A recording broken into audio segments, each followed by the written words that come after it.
Scientific education class में आपका स्वागत है। आज कैपेसिटर का सेकेंड क्लास है। आप इस क्लास को देखने से पहले आप पहले वाले क्लास को देखेंगे। जब भी आपकी जरूरत होगा कैपेसिटर पढ़ना होगा तो फर्स्ट क्लास देखिएगा, उसके बाद सेकंड क्लास लीजिएगा, उसके बाद थर्ड क्लास लीजिएगा, लगातार देखिएगा सीरियस। जब भी कोई भी स्टूडेंट को स्टार्ट करना होगा तो 1 से स्टार्ट करेंगे।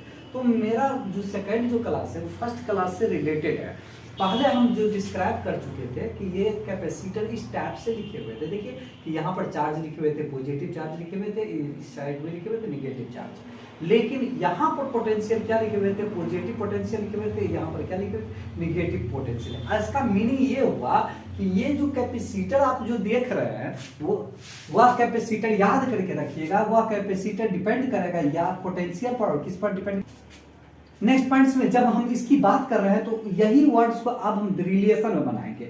देखिए रिलेशन कैसे बनाते हैं। आपसे ये पूछा जाए कि बताइए कि इस कैपेसिटर में रिलेशन चार्ज और पोटेंशियल का क्या है, तो ध्यान में रखिएगा कि ये जब भी रिलेशन की बात करें तो ध्यान में रखिएगा कि ये जो पोटेंशियल, ये चार्ज देख रहे हैं, ये जो कैपेसिटर का जो चार्ज होगा वो प्रोपोर्शनल होता है। याद करके रखिए, प्रोपोर्शनल टू द किसका होगा, बोले पोटेंशियल का होगा। इसका मतलब ये हुआ कि पोटेंशियल, इसका मतलब है कि प्रोपोर्शनल को हटाते हैं तो आप किसी न किसी माध्यम से कांस्टेंट रखते हैं। यहाँ पर कांस्टेंट रख नहीं रखिएगा, यहाँ पर सी रखिएगा। सी का मीनिंग बता रहे हैं कि क्या चीज होता है। तो आप बोलिएगा कि ये पोटेंशियल डिफरेंस है। तो ये देखिए ध्यान में रखिएगा, ये जो पोटेंशियल डिफरेंस है, हम आगे भी फिर से कुछ वर्ड्स डिस्क्राइब करेंगे, उसमें लिखेंगे पोटेंशियल डिफरेंस है, और ये पोटेंशियल डिफरेंस है कैपेसिटर का। नेक्स्ट पॉइंट में बोलिएगा कि ये जो वेयर एज जो सी है क्या है, ये याद करके रखिए। इज क्या है, प्रोपोर्शनल। याद करें, प्रोपोर्शनलिटी कांस्टेंट है। याद करके ये कांस्टेंट है। या अथवा यह बोल सकते हैं, इसको यह भी बोल सकते हैं कि कैपेसिटेंस ऑफ कैपेसिटर, कैपेसिटर भी बोल सकते हैं। तो आपको यह स्पष्ट हो चुका है, जो चार्ज होगा जो कैपेसिटर का होगा वो डायरेक्टली प्रोपोर्शनल क्या होगा, पोटेंशियल डिफरेंस का होगा। नेक्स्ट पॉइंट पे हम बात करते हैं। अब आप दो चीज सीखे कि Q बराबर क्या लिखे, C भी लिखिए। अब यह बताइएगा कि बताइए छोटी सी बात है कि Q के बारे में आप क्या क्या जानते हैं। ये Q व्हाट इज, ये Q क्या जान रहे हैं, इसके बारे में आप क्या जान रहे हैं। तो एक न्यूमेरिकल पर्पस से अगर किसी न्यूमेरिकल को बनाना है, या तो SC वर्मा का यूज कीजिए या अदर बुक का यूज कर रहे हैं न्यूमेरिकल बनाने के लिए, तो आपको चार्ज के बारे में जानकारी होनी चाहिए। तो हम इससे पहले डिस्क्राइब कर चुके हैं कि यह चार्ज होती है, या तो करंट होता है या तो इलेक्ट्रॉन होगा। तो इसलिए अगर चार्ज का जो फॉर्मूला लिखिएगा Q बराबर IT लिखिएगा, या Q बराबर क्या लिखिएगा, NE लिखिएगा, क्योंकि चार्ज को जरूरत पड़ेगा। तो इसका मतलब है Q इक्वल टू IT भी बोल सकते हैं, I बराबर IT भी इक्वल टू NE बोल सकते हैं, क्योंकि यह जरूरत पड़ेगा न्यूमेरिकल प्रॉब्लम में, न्यूमेरिकल प्रॉब्लम में जरूरत पड़ेगा। याद करके रखिएगा। नेक्स्ट पॉइंट में अगर चार्ज का अगर पूछा जाए यूनिट क्या है, तो आप स्पष्ट करके लिखिएगा। चार्ज का यूनिट आप लोग स्पष्ट करके पहले भी पढ़ चुके होंगे, 11 में भी पढ़ चुके हैं, 10 में भी पढ़ चुके हैं। चार्ज का यूनिट आप जानते हैं कॉलम्स होता है। याद करके रखिएगा। इसका जब भी यूनिट लिखे तो हम C से लिखेंगे, रिप्रेजेंट करेंगे। अगर C लिख दिए तो समझ जाइएगा कि चार्ज का यूनिट कॉलम्स में लिखा गया है। अब देखिए, आप तो दो चीज सीख लिए कि Q बराबर क्या लिखे, C भी लिखे। तो C भी लिखे तो आप लोग स्पष्ट हो चुका है चार्ज का। अब यूनिट सीखिए। यूनिट लेकिन यूनिट किस में है, SI यूनिट में। याद करके रखिए, SI unit of capacitance of capacitor का। देखिए कैपेसिटर का यूनिट कैसे लिखेंगे, तो आप लोग आसानी से निकाल लीजिएगा। देखिए कैसे निकालते हैं आप लोग। क्या कीजिएगा, आप चार्ज का यूनिट आप जानते हैं C होता है कॉलम्स में। याद करके रखिएगा, ऐसे वर्ड्स में भी लिख सकते हैं। और दूसरा ये वर्ड्स यह जानते हैं कि C कैपेसिटेंस है, कैपेसिटेंस ऑफ कैपेसिटर है, और V है जो पोटेंशियल है। याद करके रखिए, पोटेंशियल है। तो पोटेंशियल को आप वोल्ट भी लिख सकते हैं। तो बताइए यूनिट में C इक्वल टू लिख सकते हैं, ये मल्टीप्लाई है, इसको इस साइड में लाइएगा तो क्या लिख सकते हैं, इसका शॉर्ट नेम लिखिए C लिखिएगा, इसका शॉर्ट नेम लिखिए V लिखिएगा, वोल्ट। इसका मतलब है कि अगर कैपेसिटेंस का, याद करके रखिएगा, अगर पूछा जाए कैपेसिटेंस ऑफ कैपेसिटर का यूनिट है, कैपेसिटर का यूनिट क्या होता है, तो लिखिएगा कॉलम बाय, याद करिए कॉलम बाय क्या लिखिएगा, पोटेंशियल लिखेगा, वोल्ट लिखेगा, जिसको कहते हैं वोल्ट यूनिट है। ये याद करके रखिए, बहुत बार आपसे पूछा जाए। लेकिन याद करके रखिएगा ये कैपेसिटेंस का जो यूनिट है, तो याद करके रखिए जनरली जो लिखा जा रहा है, अभी जो आपको न्यूमेरिकल बनाने वक्त में ये परेशानी क्या करेगा, आपको परेशानी क्या करेगा सो देख लीजिएगा। ये कभी भी जो कैपेसिटेंस का जो यूनिट लिखेगा, तो यूनिट जब भी लिखना की बारी आएगी तो वो कैपेसिटेंस ये कभी नहीं लिखा जाएगा, कॉलम्स वोल्ट कभी नहीं लिखता, फराइडे लिखेगा। याद करके रखिए, ऐसे लिखा रहेगा।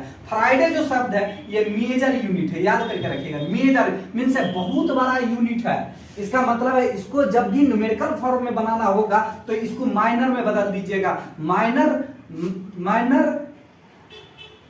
माइनर अगर यूनिट में बदलते हैं तो याद करके रखिएगा, माइनर यूनिट माइक्रो फराइडे लिखता है। याद करके माइक्रो फराइडे लिखेगा, तो माइक्रो फराइडे में आपको यूनिट ऐसे लिखा हुआ, माइक्रो फराइडे ऐसे लिखेगा। इसका मतलब है कैपेसिटर के यूनिट में जब न्यूमेरिकल बनाने की बारी आएगा तो आप जब भी बनाइएगा न्यूमेरिकल तो इस फॉर्म में लिखा रहेगा क्वेश्चन। इसका मतलब है कि माइक्रो फराइडे, अगर कैपेसिटेंस और कैपेसिटर का यूनिट अगर पूछा जाए तो माइक्रो फराइडे बोलिएगा। अगर ऐसा यूनिट में पूछा जाए कूलम बाई क्या बोलिएगा, वोल्ट बोलिएगा। अब हम बात बता रहे हैं, थोड़ा वर्ड्स को डिस्क्राइब कीजिएगा इस तरीका से। देखिए इस वर्ड्स को आप इस फिगर को ट्राई कीजिएगा, आपको इस फिगर के बारे में पता होगा। तो ये आप जान चुके होंगे कि ये कैपेसिटर का फिगर होगा। तो कैपेसिटर में देख लीजिएगा दो प्लेट लिखा हुआ, तो ये ध्यान में रखिएगा, एक कैपेसिटर में दो कंडक्टर है, तो एक बार पॉजिटिव होगा और दूसरा बार क्या होगा, निगेटिव होगा। अब इसको क्या किया जाए, कनेक्ट कर दिया जाए। यदि कनेक्ट करेंगे तो थोड़ा सा गौर कीजिएगा, कनेक्ट कीजिएगा तो आप किससे, तो एक बैटरी से कनेक्ट कर रहे हैं। बैटरी में आप जानते होंगे, थोड़ा सा फिगर देख लीजिए, कोई भी अगर बैटरी बनाए होंगे तो इस टाइप से बैटरी बनाए होंगे। तो बैटरी में आप जानते होंगे दो रॉड होगा, दो रॉड होगा, तो एक रॉड पर पॉजिटिव बोलिएगा, दूसरे रॉड पर क्या बोलिएगा, निगेटिव बोलिएगा।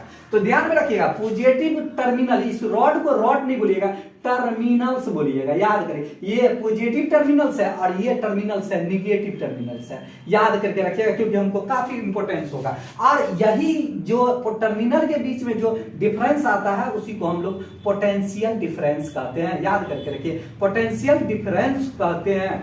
अगर ये पोटेंशियल डिफरेंस है, अगर मान लीजिए ये फिक्स्ड वैल्यू होगा, यदि वर्ड्स पर ध्यान में रखिएगा, बार बार बोल रहे हैं कि वर्ड्स का बहुत बड़ा कमाल है। यदि पोटेंशियल डिफरेंस अगर फिक्स्ड वैल्यू होगा तो याद करके रखिए उसी को कहते हैं ईएमएफ। ईएमएफ का मतलब होता है इलेक्ट्रो, याद करिए इलेक्ट्रोमोटिव फोर्स कहते हैं, इलेक्ट्रोमोटिव फोर्स कहा जाएगा। और इसका यूनिट लिखते हैं, किसमें लिखते हैं बॉडी, तो आप वोल्ट में लिखिएगा।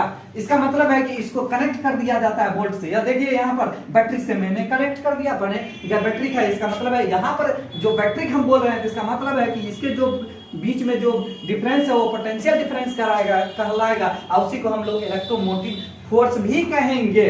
नेक्स्ट पॉइंट है, अगर मान लिया जाए दो सेम चार्ज है लेकिन अपोजिट डायरेक्शन में है। यदि हम बोल रहे हैं कि दो same charge equal and opposite direction में अगर कनेक्ट कर दिया जाए बैटरी से, तो उस बैटरी को कनेक्ट करने की प्रक्रिया को that is known full form कहेंगे, कैपेसिटर कहेंगे। याद करके रखिए, कैपेसिटर ये फुल फॉर्म है। इसका मतलब है कि जो कैपेसिटर है, जो कैपेसिटर सिंगल कैपेसिटर बनाने से नहीं होता है, कैपेसिटर में बैटरी लगाना पड़ता है और वो बैटरी का बैटरी लगाइएगा तो उसमें दो टर्मिनल होगा, एक टर्मिनल पॉजिटिव कहलाएगा, दूसरे में क्या होगा, निगेटिव कहलाएगा। नेक्स्ट हम चैप्टर में इसके बारे में नेक्स्ट चैप्टर हम डिस्क्राइब करेंगे, उस समय में हम बताएंगे कि आइडियल बैटरी किसको कहेंगे। आइडियल जब बैटरी कहेंगे तो याद करके रखिएगा, आइडियल बैटरी से आपको न्यूमेरिकल बनेगा। इसका मतलब है कि ये दोनों कैलकुलेशन करेंगे, आइडियल बैटरी के बारे में हम कैलकुलेशन करेंगे तब न्यूमेरिकल बनेगा। लेकिन उससे नेक्स्ट पॉइंट्स में हम बता रहे हैं कि आगे वाला जो चैप्टर होगा आइडियल जो बैटरी के पढ़ाएंगे तो आपको कैपेसिटर और आइडियल बैटरी को जोड़ के न्यूमेरिकल बनाया जाएगा। इसे लेकर नेक्स्ट चैप्टर जब पढ़ाएंगे या नेक्स्ट पॉइंट पढ़ाएंगे तो आप हमेशा पीछे वाला चैप्टर पढ़ के रखिएगा या पहले वाला पॉइंट वाला पढ़ के रखेंगे, उसके बाद नेक्स्ट टाइम में ये पढ़िएगा, उसके बाद नेक्स्ट पॉइंट में जो आएंगे शाम में या कल आएंगे तो उसको डिस्क्राइब करेंगे, उसके बाद पढ़िएगा तो आपको काफी कोई भी न्यूमेरिकल, ध्यान में रखिएगा आईआईटी का हो या मेडिकल का न्यूमेरिकल हो, कोई भी न्यूमेरिकल छूटने वाला नहीं है। इससे लेकर आपसे रिक्वेस्ट है कि ज्यादा से ज्यादा सब्सक्राइब कीजिए, उससे मेरा मनोबल ऊंचा रहेगा, जिससे आपको भी फायदा होगा और मेरा भी फायदा होगा।